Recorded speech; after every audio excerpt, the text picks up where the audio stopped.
Good morning, students.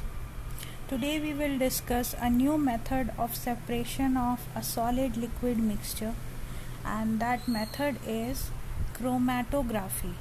This word chromatography is formed of two words. One is called chroma and the second one is graphy. So in this, chroma means color. This separation involves separation of colors from one another. We know different colors are made by dissolving dyes or pigments in certain type of solvent, and the commonest type of color, that is watercolor, that is formed by dissolving dyes or pigments in water, and any color that is formed by mixing of two or more than two dyes together. So this method is used to separate those dyes or pigments which are dissolved in the solvents from each other. We will discuss about it in detail. First of all, it is a technique to separate two or more solids, that is dyes or pigments, from a solution which are present in trace quantities or very small quantities. This separation is based on the fact that different solutes are soluble in same solvent at the same time, but their solubilities are different. On the basis of this property, they can be separated from each other. So more than one type of solute can be dissolved in the same solvent at the same time, but the difference in their solubility can be used to separate them from one another. This technique is known as chromatography. Now we will discuss about the application of chromatography, at which field, in which field or which places it is applied. Basically, this process is used to separate solutions of colored substances, that is dyes and pigments. The solution of dyes and pigments, they can be separated by the help of chromatography. It is also used in forensic science to detect poisons and other substances in dead bodies. Forensic science is a branch of science which does the investigation of any crime, and this field takes help of this chromatography technique to identify certain special type of substances like poisons and other chemicals. If it is present in trace amount, then that can be detected by the technique chromatography. And one more application is that it is also used to separate small amounts of any product obtained from a chemical reaction. That means if from any chemical reaction a product is obtained but that is in very small amount, then that small amount of product can be obtained by the help of this chromatography technique. So these are the various applications of chromatography. Now we will discuss about some more things about chromatography. First of all, the types of chromatography. Chromatography are of many types,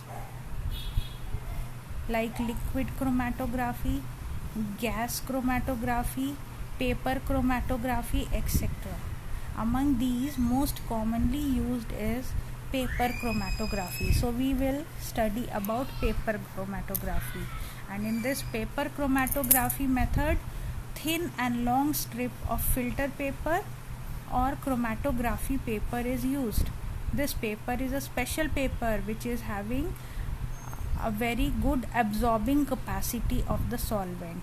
So how it happens? Let us have an idea by this picture.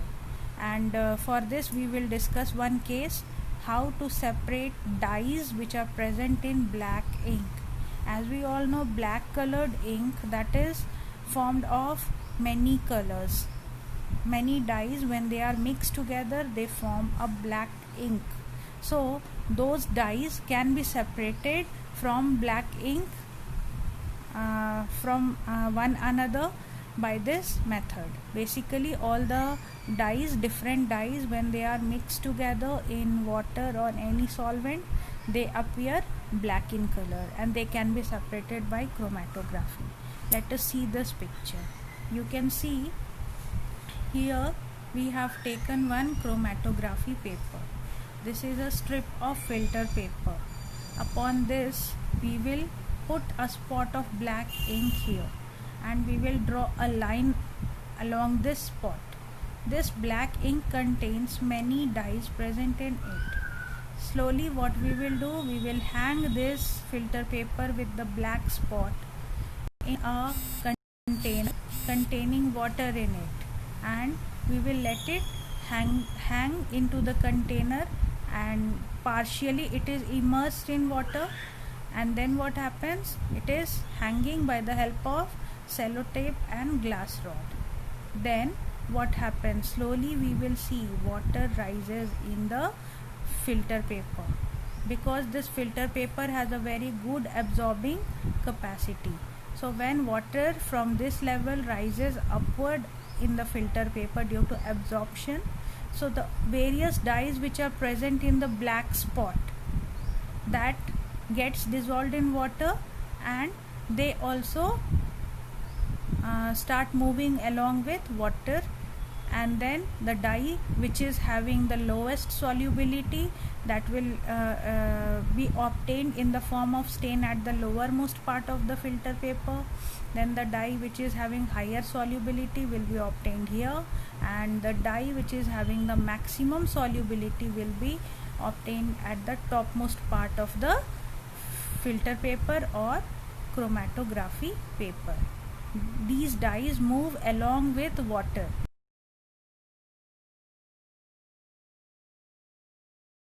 Soluble in water. So we can see different colored spots of dyes are separated from black ink, and this separation of these different dyes and obtaining them on the filter paper, this whole is known as chromatogram.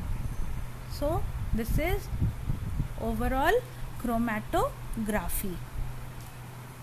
All of you listen to this presentation properly, and if still doubt is there, then you can ask me in the next class. Till then, let us conclude. That's all for today. Thank you.